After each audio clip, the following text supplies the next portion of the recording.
We've got medical in standby for this one.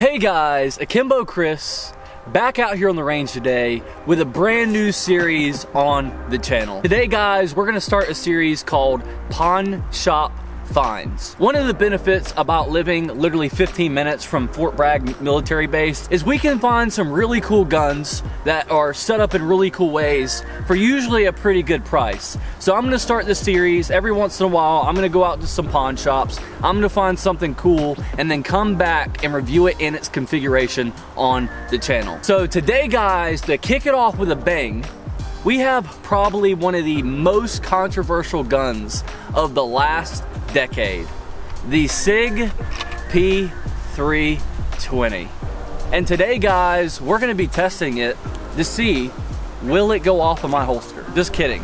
Hopefully it doesn't, but we will be testing this gun. So before all you guys start hating out there, call me a SIG shill, call me stupid for buying the gun, just know I'm taking a bullet for you guys. Maybe even literally today, all right? That's why we got the body armor on and we got medical on standby. Okay, so before you start hating, just know I've never been a really big fan of the P320, even before the controversy. I don't think it's anything necessarily to write home about. So I'm not a SIG shill, and I bought this specifically to test it in 2025 after all the controversy to see, is it as bad as they say it is? So let's go ahead, address the controversy, and I'm gonna give you guys my take on the situation. So the gun that I have here today, I got at my local pawn shop for 600 bucks. And it is the SIG P320 X-Carry series. So it comes with a different grip module. I like this one a lot more. It's a little bit more ergonomic, and it does have a flared magwell, which is really nice. It does come with a Legion trigger in it. This, I believe, is probably aftermarket. Whoever owned it before put it in there. We do have a Romeo1 Pro, and we have that FDE peanut butter TLR-1 HL. And like I said, guys, I got this gun for 600 bucks, which to me is a pretty good deal, but I know a lot of people are gonna say it's not because of the controversy surrounding this pistol. Up until very recently, this gun was being held responsible for the death of an airman in our United States Air Force. The original story was they put this gun on their desk in the holster. I guess it was facing towards them, and the gun just went off in the holster and hit the man in the chest and killed him. And this was the story for a long time up till very recently, where there's been new findings on the story that there was another guy in the room with him who was playing with the firearm, and the firearm went off and hit the guy in the chest. So there was foul play involved, and it was played up to be a SIG P320 problem. And for a lot of people, including myself, that was the smoking gun to say, okay, SIG, you definitely have a problem here. Because when the gun is sitting there on the desk, unbothered, and it goes off in the holster and kills somebody, that is very, very concerning. Now, this isn't the only thing that has drummed up controversy. There are a few videos circulating online from this gun going off in some questionable circumstances. So the controversial debate online is it a SIG P320 problem?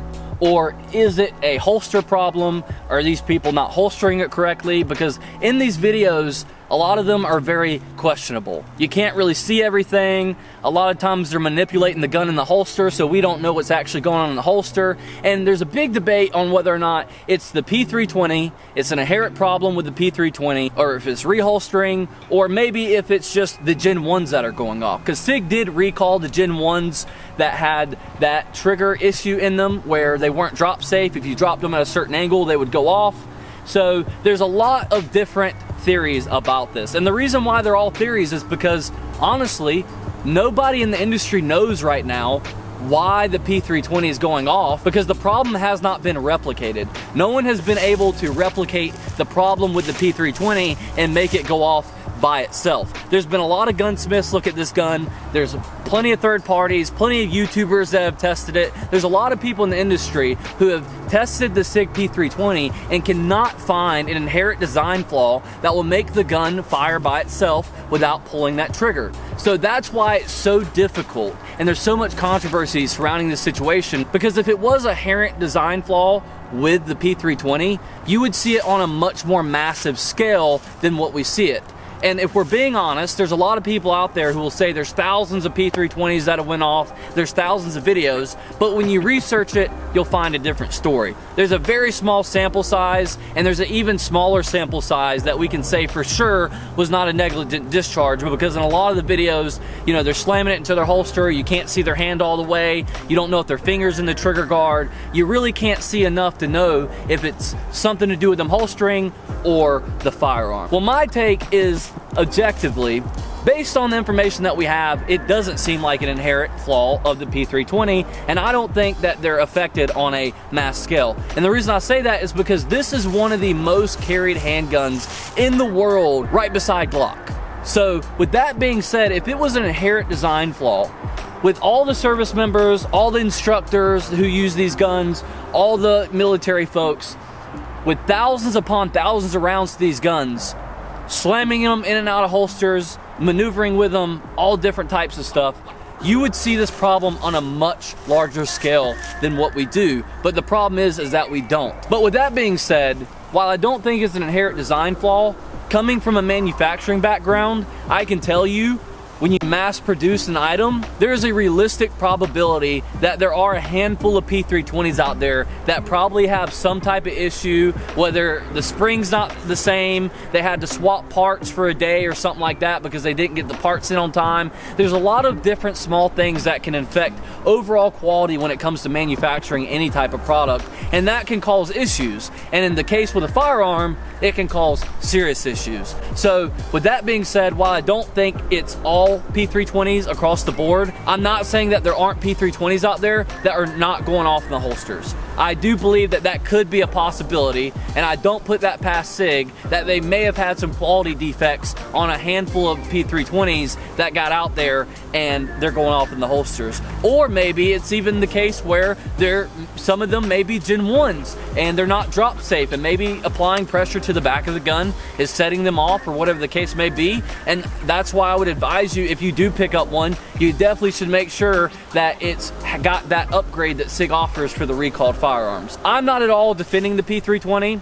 I'm not saying that the problem doesn't exist, and I see why people would want to err on the side of caution when we don't fully know what is wrong with the firearm, if anything at all, that would be causing these type of UDs. Now, I do feel like the problem is definitely amplified by the internet. There are a lot of people going around, just in my recent short, saying that every P320 is a ticking time bomb, that it is a problem with the gun, but yet they can't tell me what the actual problem is. And I think that's where we gotta be careful about spreading disinformation. If you can't tell me overall what the problem is with the gun, or you're sitting here telling people there's thousands of examples of these guns just going off in their holsters, which isn't true and it's not documented, then that's where we gotta be a little bit careful. Not trying to play both sides here, but I understand the folks who own them, don't have any issues with them, and keep carrying them, because again, the statistics that we have, the information that we have, does not reflect that it's an inherent flaw with the P320. There's some type of design flaw or something with the system. It really reflects that there may be a few out there that are bad,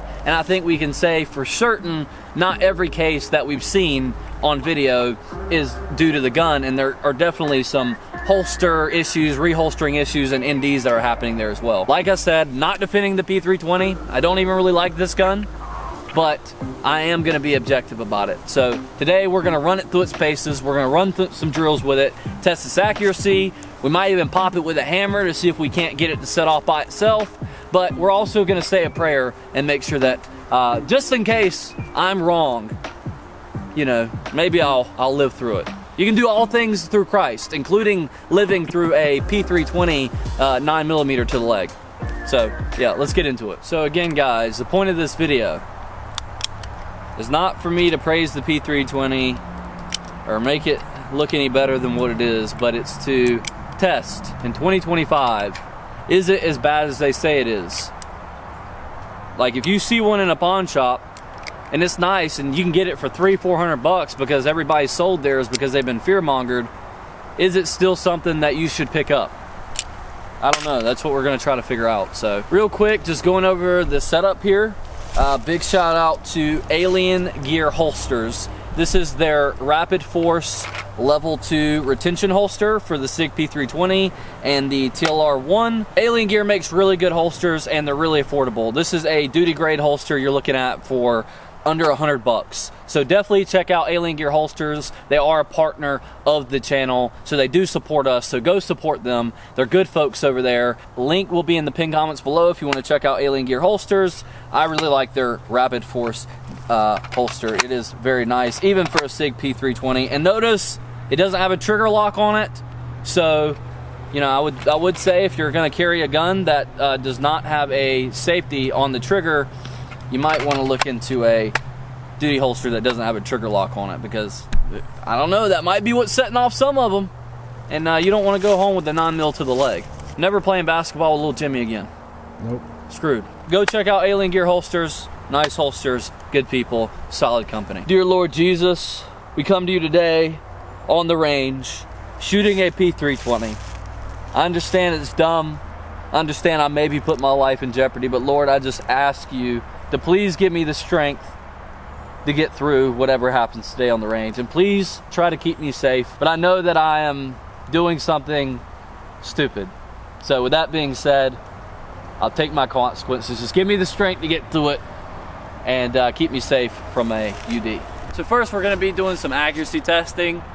Whenever I get a gun from the pawn shop, sometimes it's zeroed, sometimes it's not.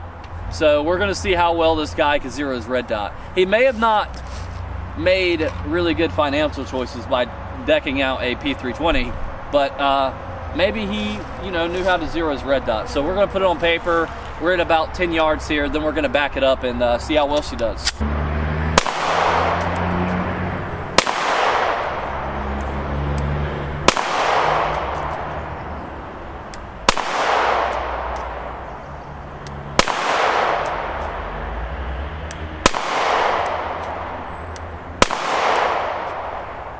I'm pretty sure that was more than 5 rounds. 7. I counted. I forgot to count halfway through. All right, let's check it out. I mean, not a bad group at all. We got, looks like we got like 2 here, maybe 2 here, 1 there, 1 there, 1 there. I felt when I threw that one. What I will say as far as the P320, I haven't shot one in a while. To give you guys some of my background with the P320, I bought the M18 back when it was first released. I think I bought it in like 2021. I bought it right with the Glock 19X. As soon as they hit my local gun store, I went out and I bought both of them, literally the same week, just to test them out side by side. And I ended up keeping the Glock 19X. I ended up selling the 6 Hour M18 because I mean, I wasn't really impressed by it. The grip wasn't anything to write home about. They are a little bit bulky. They are kind of like a brick. You know, they're very thick.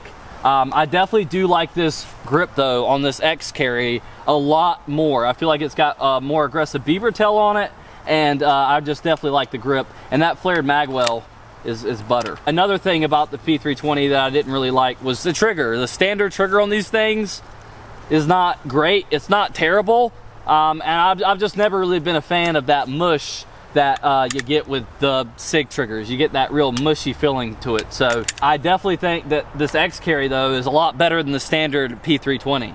But I've never been a big fan of the P320, but this one shoots pretty good. It's pretty smooth. Got one in the pipe. We're gonna holster it.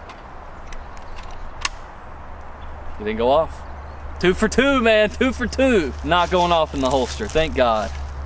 And Lord, I'm not being sarcastic, I promise. Please do not strike me with lightning or a 9mm from this P320.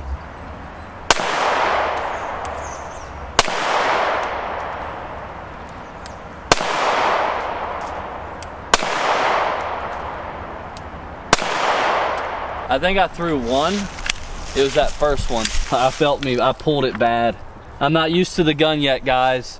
People will say my shooting sucks, and you know what? I've accepted that. Fine. Okay. You guys are gonna leave it in the comments anyway. Go ahead. But at least I got 4 here. I pulled that first one right. I didn't even. Yeah, that was on me. But yeah, we got 1, 2, 3, 4, which isn't a bad group at all. I mean, that's pretty accurate. As accurate as I can be anyway. I'm shaking a lot today for whatever reason. I've had too much caffeine. We're gonna take it back to 25 and really test the limits of it, but so far, I'm pretty impressed. Are you gonna be 3 for 3? 3 for 3. Always take your time with reholstering, guys. All right, especially with the P320. All right, slow reholster, unless you're in some type of combative situation, which most of us are not ever gonna be in. You can take as much time as you need to reholster that weapon. Don't need to be rough with it. Don't need to be too fast with it. You know what the biggest value add for me about the P320 is?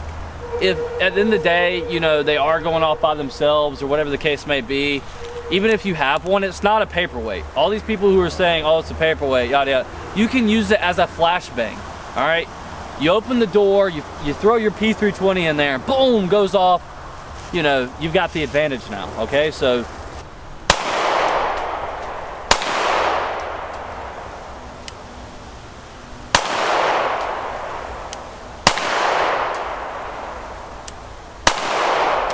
and I probably missed multiple shots. I got them on the paper. I guess I must have pulled these. I did kind of adjust my point of aim because I saw the wood flying, so I did pull down, but I guess I pulled down too much.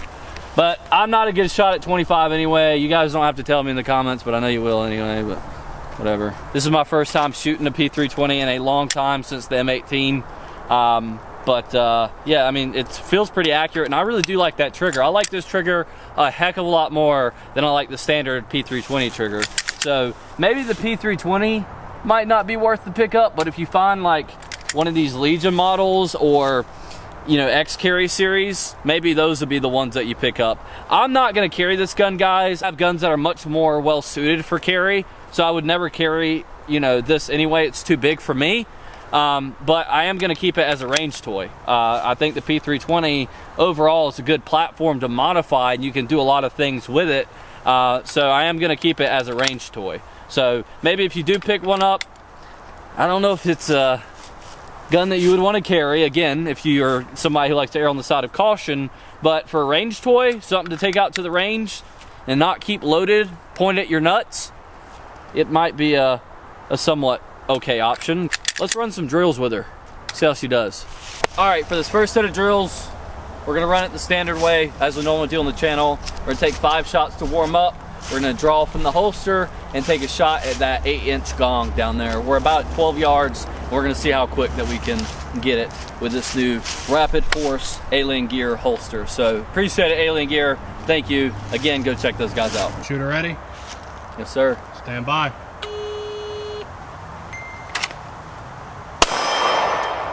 1.7. Okay. Look, guys, I'm erring on the side of caution. Remember that. Shooter ready? Like we talked about. Faster, 1.6. 1.3. Guys, if you run these drills out here like what I run, you'll just gradually, like through repetitions, get better. It's all it is consistency. 1.7. 1.7. Oh, I missed. I was low right. 1.4. All right, we're gonna do 3 more, guys. Wasn't happy with the last 5, but it is my first time with the firearm. 1.6. 1.4. You're averaging under 2 seconds, which is pretty good, about 1.5. Yeah, good for a head box. Yeah. I would definitely want to be sub-second for like a center mass shot. Oh, the thing was sideways. Like the bullet went right past it. And I really do like that Romeo1 Pro. That's a pretty nice optic. It's got a nice big window, nice bright dot. And I'm gonna be honest with you, as far as like starbursting, this dot doesn't really starburst at all. Like it's actually really clear, and compared to a lot of the other red dots, especially like even some of SIG's like rifle red dots that I've used, this starbursts a lot less than a lot of the red dots I've used, and it's really nice. It's a really clean dot. Yeah, it's really clean. It is really clean, and that's one of the primary things when I was looking at this firearm was I was like, I really do like that SIG red dot, and it's all peanut butter, right? Like everybody loves the peanut butter, all right?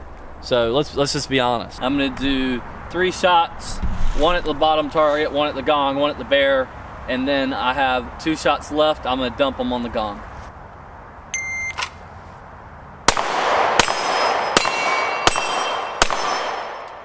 .8.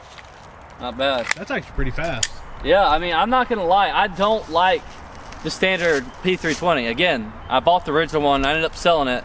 I do have 1,000+ rounds through the P320 platform.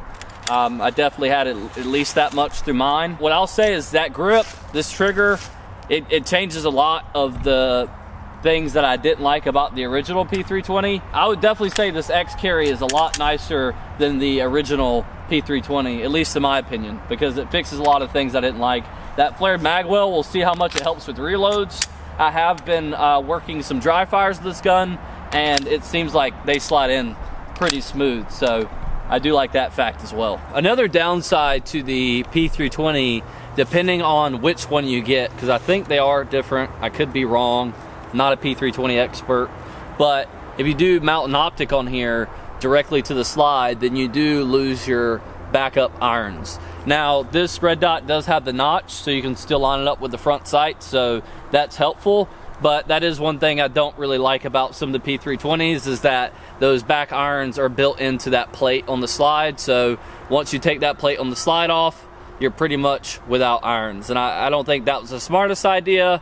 I mean, we could easily put a set of irons back here so that way you can co-witness with your iron sights. All right, we're gonna do a movement reload drill. So we're going to shoot the gong. We're at about probably like 13-ish yards here. We're gonna shoot that gong here, move, middle, shoot, and then move the other side, shoot, reload, and come back and do it again.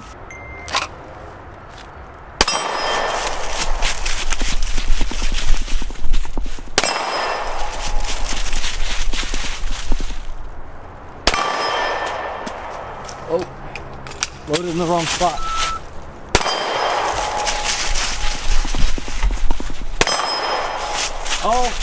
Oh, malfunction.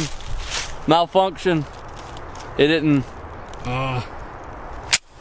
Malfunction mid-drill. I probably should have cleaned it. All right, let's run that one more time. We'll give it the benefit of the doubt. I did not clean this thing, and I will tell you, it's dirty as hell. If you can't tell, it's definitely got some use on it.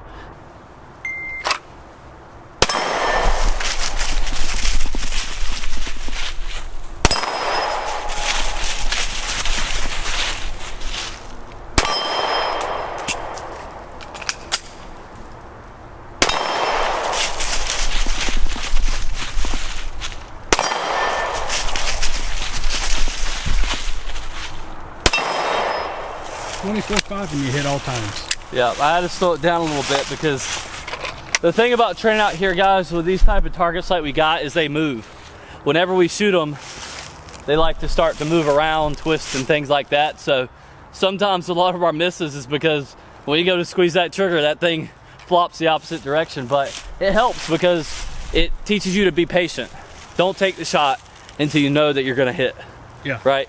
Like, you can be as quick as you want, but if you don't hit your target, it doesn't matter anyway. You know what I do find crazy is, again, the SIG P320 gets a lot of attention, but I think what a lot of people don't realize is, you know, the Gen 1, I guess they call them, the SIG P320 with that trigger, they say it wasn't drop safe, and, you know, SIG got a lot of shit for that. But what is crazy is that there's still Staccatos out there on the market right now that aren't drop safe. Like, go look up like 2011 drop test and you'll see how undrop safe most 2011s are when you drop them, because a lot of them aren't drop safe. I believe even the CZ Shadow 2, some of those variants have been considered not drop safe. So with that being said, guys, there's a lot of other guns out there on the market that also have the problem that people just seem to ignore, especially when you consider like Staccato, it's like a $2,000 firearm, like handgun. All right, we're gonna do a reload drill. We take one shot here, then reload and take 2 more shots, both at the gong.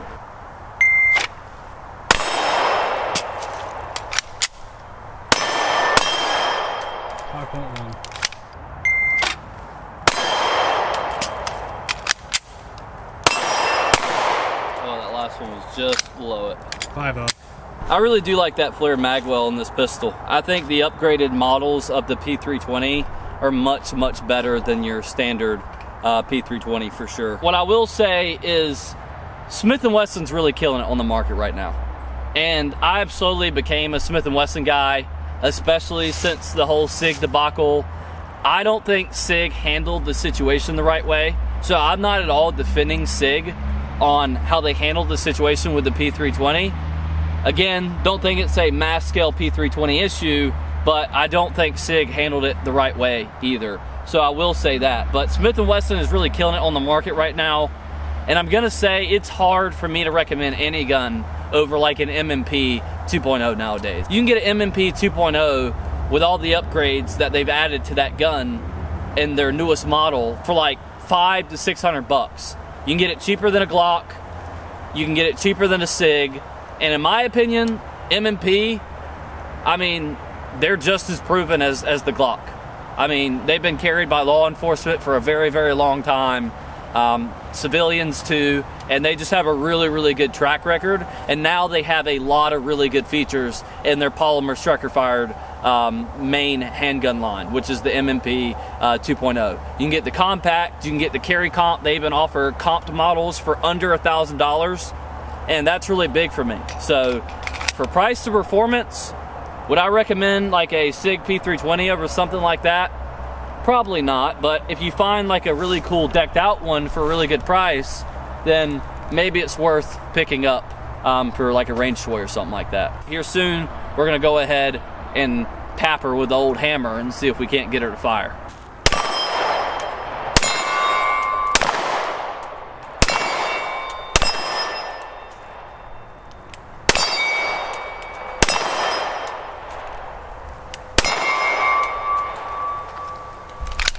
I mean, the gun's accurate. I mean, we do have a full setup here with a flashlight and everything, but not too much muzzle climb. It feels pretty smooth. It's pretty accurate. The dot's definitely zeroed. The guy who had this before me definitely knew how to zero his optics, unlike me. But yeah, this thing's pinpoint.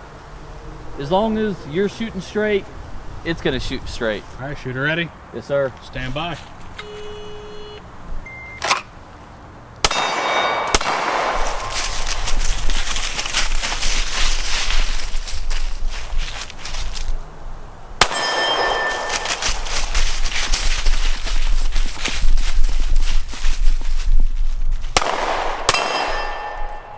First one was just a little bit low. 18.5. All right, now guys, we're gonna see if we can get the P320 to go off by tapping it with this hammer. This hammer has seen generations come and go. All right, so this is the hammer of truth. We're gonna tap the P320 in multiple locations with a live round in the chamber, pointed down range, to see if we can get it to go off, because a lot of people say online is these guns are not drop safe. I've seen a lot of tests where people drop them, even the Gen 1s, and they don't go off. But you know, I'm sure there's tests out there as well where they've dropped them and they do go off. I wouldn't put it past it, because SIG did have a recall on the early generation SIGs about the fire control unit, saying that they were not drop safe if you drop them at a certain angle. So this is more of an up-to-date model, so it shouldn't have that issue. I did check the serial number on SIG's website to verify that, you know, this one is not one affected by that recall, and it isn't. So it shouldn't have that issue, but who knows? We're gonna find out. All right, so let's see how this goes. Before we do that, just to show you guys, you know, you see a lot of people who are like wiggling them and stuff online. I can try that one with this one, but I don't know how much luck I will have, because I have not done it before myself. So maybe I'm doing something wrong, but look, my trigger is literally, my finger is literally on the trigger all the way to the wall, and I am pressing up and down, wiggling. Trigger's not breaking. No, and I don't hear a click either. And the gun is empty right now, so we don't have a round in the chamber, but yeah, the trigger's still, well, I just pulled it, but. All right, you got the SIG. I've got a round loaded there in the chamber. All right, so we are hot. And what we're gonna do is I'm gonna hold it, we're gonna point it down range at the ground, and I'm gonna have cameraman tap the back of it in multiple places to see if we can't get it to fire on its own. All right, let's start here. Just very simple. Yeah, just start with a light tap. Harder than that. The fans are gonna be upset. Okay, okay, okay. Damn, we're gonna damage this firearm. In the name of science. Yeah, in the name of science.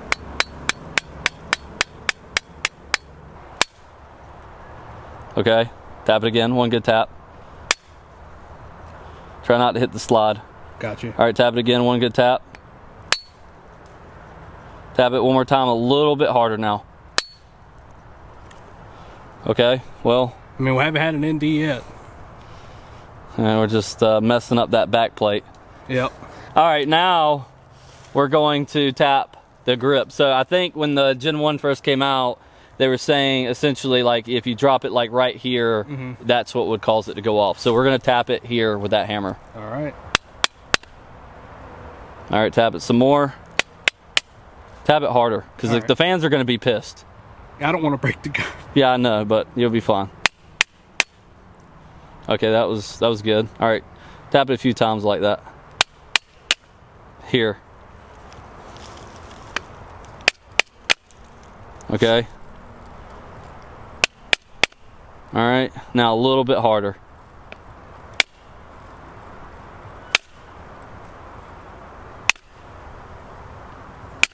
Okay, now let's tap it here a few more times. All right. And guys, the reason I don't want to drop the gun is because if it does go off, there's no telling what direction it will fall in, and we can't put ourselves in that much jeopardy, especially the P320. Yeah, we don't want to injure ourselves or someone else.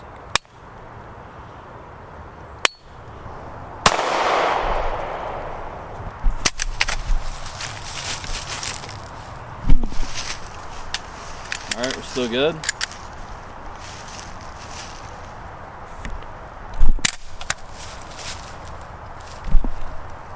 I mean, she's getting dirty for sure. She's getting abused. Oh, I guess I racked it. All right.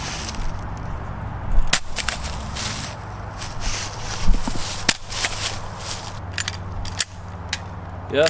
I mean, And she didn't drop the hammer. Maybe I should just go ahead and toss it. Toss it. Take one for the team.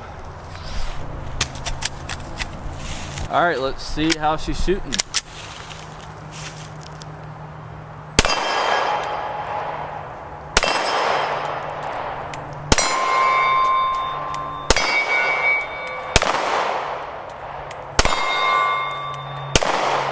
So the thing is with this gun, especially online, when you look at the forums that talk about this gun and the people that hate on it and then the people that defend it, it seems like it is literally a battle between all the people who don't own one and love to hate on them, and then all the people who own them, who have thousands of rounds to them, who've never seen any type of issue with them. And I think both sides have fair points. I don't think it's a widespread P320 issue, but we really don't know what the issue is. And I think that is the scary thing for a lot of people, is that we don't know if it's 5 handguns, we don't know if it's 10, we don't know if it's 100, we don't know if it's a certain spec, a certain model, a certain year. We don't know because the problem is not replicatable. I've talked to a lot of people who are very experienced in the firearms industry, including even some gunsmiths, about this issue, and they feel the same way that I do about it. You know, sure, are there some early Gen 1s that probably have problems out there? Yes. Sure, is there a possibility that there's a very small sample size of P320s out there that could be affected by some, quality issue? Of course. The truth is we don't know the whole story. We're not there. We don't know what's happening in the holster. We don't know any of that. We are making assumptions, and not saying your assumptions are incorrect, but we have to err on the side of facts. But I also understand of erring on the side of caution, and personally not wanting to take a chance with the P320. The shooter ready? Yes, sir. Stand by.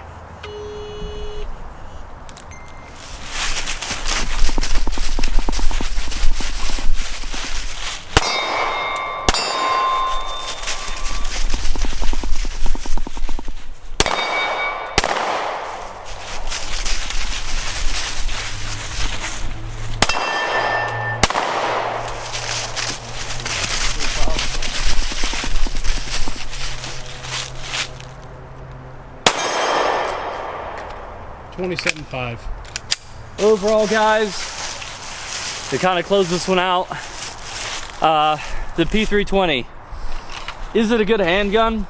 Outside of the controversy, I don't think they're as bad as what people make them out to seem. And I think that's reflected in all the people who train with these guns, with tens of thousands of rounds to them with no problems. A lot more by a long shot than people who actually have issues with these guns. Again, not downplaying the problem, I completely understand the concern. I don't think SIG has handled this the right way, but it's not that bad of a gun. I don't think it's as bad as what people claim it to be. It's not reflected that way. And I think a lot of it is internet noise. With that being said though, the P320 at full price, the standard P320, I don't see why you would opt in for something like this, especially given the controversy, when there's options like a M&P 2.0 out there for less money with all the options to upgrade. You actually get to keep your backup irons even when you put an optic on it. And they have a very, very good track record. And they also have that trigger safety. So if you're carrying it for something like service and it's going to be in and out of a holster a lot to prevent contact from that trigger or possibly pulling the trigger, that's probably something that you would want. So with the M&P 2.0s, really on average online, you can get them for like $400 or $500. I mean, that gun's really hard to beat in my opinion, even by Glock. I mean, I think in my personal opinion, I would take a Smith & Wesson over a Glock just because I like the way they feel a little bit more than I do the Glock. With that being said, I personally don't regret this purchase at all, at least not yet, because I still have my right leg and my right foot. If everything holds up and goes well, I mean, this is $600 well spent. I know there's gonna be a lot of debate in the comments on both sides. I'm not picking a side. I understand both aspects of it, and you just need to be careful on believing everything that you read on the internet. The truth is with this situation is we really don't know what's going on with the SIG P320s. And I do think that's a little bit scary because we don't know what the problem is, but hopefully SIG will figure it out, they'll do the right thing, and they'll fix it if they do identify a problem. But it's hard to hold them accountable for fixing an engineering flaw or something like that when the problem can't be replicated. So, but I don't think the right way to handle it is always trying to gaslight and blame the person it happened to, especially when they do have a real concern that the gun might have just went off. But they have to be mindful of people who are just trying to collect a check or blame it on something else. I mean, when you think about a police officer, we know at least 20% of them probably aren't the brightest of the bunch, right? And with that being said, if their gun does happen to go off in their holster by accident, I mean, who's to say that they don't just blame the gun so they don't get in trouble anyway? I mean, that's what happened with the airman situation. They blamed the gun, they blamed the P320, they swore it was the gun that just went off, but then we found out that there was somebody else playing with the gun. So how do we know that law enforcement, if they have this happen to them, are they always going to be honest about it as well? I would say probably 5 out of 10 times, no. So with all that being said, guys, that's the video for today. I know a lot of people are going to be mad at me for buying this, but don't worry, I will be okay. It's only a range toy. I'm not going to keep this thing loaded. I'm not going to carry this gun. It's simply a range toy, and I think overall for $600 it was a pretty good deal. And it works. It feels good. It definitely is an upgrade over the regular P320. And yeah, you'll see it out here from time to time whenever we bring it out on the range. If you like the video, slap a like on the video, comment below, and subscribe, because YouTube hates gun content and we need to stay in the algorithm, and we can only do that with your help and your engagement. So without further ado, guys, I will see you guys next time, and I'm out. Peace.